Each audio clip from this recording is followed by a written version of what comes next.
Hello everybody, Jose Rodriguez here. I hope you enjoyed my last video where I tried and attempted to cover the reason that photo prints fade, especially those made with third-party dye inks. They're just not going to have the longevity that you get from OEM. And it's not all about the inks either, it's about the paper. So I hope you guys watched that video that I just uploaded just a while ago. We're going to talk about something different though. I've been accused of being biased towards specific brands of printers. That can't be further from the truth. Let me tell you why. I tend to cover more Canon printers than, say, EPSON printers, because EPSON really hasn't put out anything that's dramatically new, and Canon has. Let me give you some examples. P600 was preceded by the R3000. Same color palette, basically the same ink set. Okay, they did improve the black a bit, but it really has nothing else going for it that the R3000 already offered. Maybe an improved black ink switch valve. They didn't really elaborate too much about that, but people have been reporting that they are no longer having those problems that the previous family of printers did have. But again, that's it. Okay, the same ink set, the same basic look, the cartridges, the bodies are identical. Only the chips are different. You don't really see a huge difference between output from either one of those two printers. Okay. P400 preceded by the R2000. Now that was a unique ink set. It had gloss optimizer and it had red and orange ink. Well, so does the P400. Same thing. Same volume cartridges, basically the same chassis. Again, nothing really new. They claim higher level of Dmax. But again, no one has really shown me a side-by-side comparison to make me want to buy one of those. So again, the same basic printer, same features, same basic printer, same features, nothing really new. P800 comes out and I said, oh, heck, that's different. Roll adapter availability, yes. So I bought one. Yeah, that printer does provide you with better features. It's got a much better operating system within it. It's got a better LCD screen. Overall, it's just a superior printer than the 3880. Okay. Again, it spouts the same ink palette, supposedly improved Dmax, but you know, how do you know? And supposedly also a better black ink switch valve.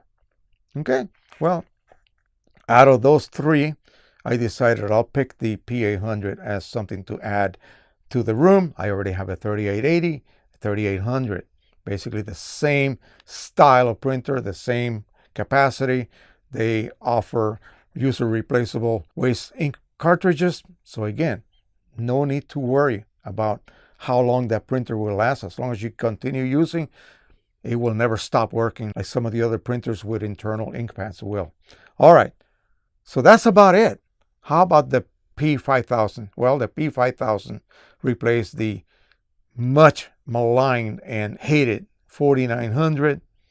It was a dog, yes. When it worked, it produced beautiful prints. It did not have any kind of gloss optimizer like the P400 does, but it did produce some really, really good results when it worked. You would literally have to print 24/7 with it. And even then it would start to clog. Yeah. Not only ink clogs, head clogs, but mechanical ink delivery problems. The P5000 supposedly has solved all of these problems. But again, it's about a $2,500 printer. And it's just simply too big for this room. Let's talk about Canon and why it looks like I favor Canon. Prior to the Pro-100 lived the Pro-9000 Mark II. 8-color dye ink palette. It had green and red and then the other colors, the normal colors. What did it give you extra? Well, it gave you the ability to reproduce certain green colors that were not possible to the print engine of the printer. Pro-100 comes in. It looks totally different. Different print head. Granted, the cartridge bodies are the same indeed, and the only thing that's different is the chips. But the ink palette is totally different, totally redesigned, and brought to a level of longevity performance unbeknown to anything else out there, period. I don't care who makes it. Canon Pro-100 OEM ink will surpass the quality and longevity of any other OEM, third party, I don't care where it comes from, dye ink out there. So I said, okay, we got to get one of these as well. I did the comparison, print comparison between the 9000 and the Pro-100, and the Pro-100 kicked the 9000 out of the ballpark. Get out of here. Again, brand new design, brand new everything. So I bought it. I added it to the stable. What about the 9500 Mark II? That was Canon's first attempt at pigment ink printer for a desktop type situation. 13-inch white capacity, 10 color palette, no chroma optimizer, so it suffered greatly from gloss differential. The results were very good, but again, it did not really have that punch that the Pro-100 provided. So it was replaced with the Pro-10. The Pro-10 came out, they revamped the whole ink set, again added chroma optimizer. No more problems with gloss differential. Printing on glossy, luster, satin, anything with a shine came out beautifully. There's a little glitch printing on matte media. You have to choose fine art media to trigger the use of matte black. Otherwise, your black simply is not going to be as strong as you would expect because it's really using photo black. So that is a negative. But again, the printer itself was different. Okay, it was different compared to the 9500. Different enough for me to want to add it to the stable. Then what comes out of the blue, nothing like it in the past. A 12-color desktop type printer, 13-inch white capacity, using 12-color palette or 12 cartridge palette because one of those was chroma optimizer. Again, totally different ink system with 3 grays and 2 blacks. Imagine that. And of course, proprietary red. Again, it produced ridiculously good prints.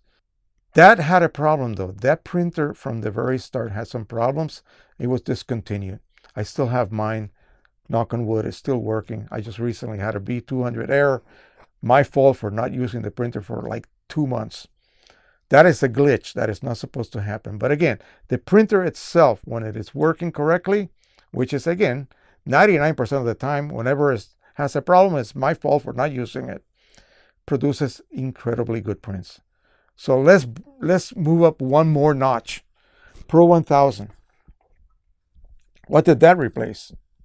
Nothing really. There was nothing like it. Okay. It's a big old printer. You need half a table to be able, like mine. Mine's a big dining room table. You need literally half the table to operate it. But the output is just majestically beautiful. And it has something that nothing else in this room has or offers. Proprietary blue ink. Yeah. This is the only printer that will be able to produce gorgeous, very realistic results. What you see on your monitor, especially when you're dealing with really deep blues and violets and purples, this printer can handle it. P800 cannot. Okay, the P800 will fall short when it comes to be able to reproduce those types of colors. They're totally out of gamut as far as Photoshop is concerned or Lightroom is concerned. But this printer can handle them because it's got that proprietary blue ink, as well as red, and of course the rest of the colors. It only has 2 grays. It had to make room for because it has that blue. But it really makes no difference as far as output go. You will be able to see the difference between output, the same image with something strongly purple, deep blue, printed on the P800, printed on the Pro-1. And you're gonna go, oh yeah, forget it. Put that P800 print away. There's my blue, there's my purple. If you don't have that type of color, P800 will kick butt in 99% of the situations. It's when you're dealing with those strong colors in that region of the spectrum that this printer kicks butt. Okay? Of course, the Canon printer line has all of these cleaning cycles that it performs. They're all timed. You have to print on these printers to really get the most advantage or the best ratio of ink usage Okay, ink to be used for creating prints instead of ink to be used for keeping the printer operational. That's what you need to do. That is the secret in Canon printers. That is not so much of an issue with EPSON printers. EPSON printers allow you to get into the bad habit of not printing often, and then you have to run several cleaning cycles to unclog it, which basically means that you've wasted a lot of ink. All right, that is it. So as you can see, had EPSON been putting out brand new from the ground up models like Canon did in this case, they would be living here happily, and I would be making tons of videos featuring those printers for you. And I was thanked by someone who said that they are so glad that I do not do reviews from companies who send me printers, because I would have to kind of then be a little biased toward them. No, I don't do that. I buy whatever I have and I report on it, good or bad. All right, that is it. Thank you so much again for watching. Don't forget to subscribe, share, and like. And we just hit 25,000 subscribers just the other night. And that is thanks to you guys, the viewers, for subscribing and supporting this channel. So again, thank you so much.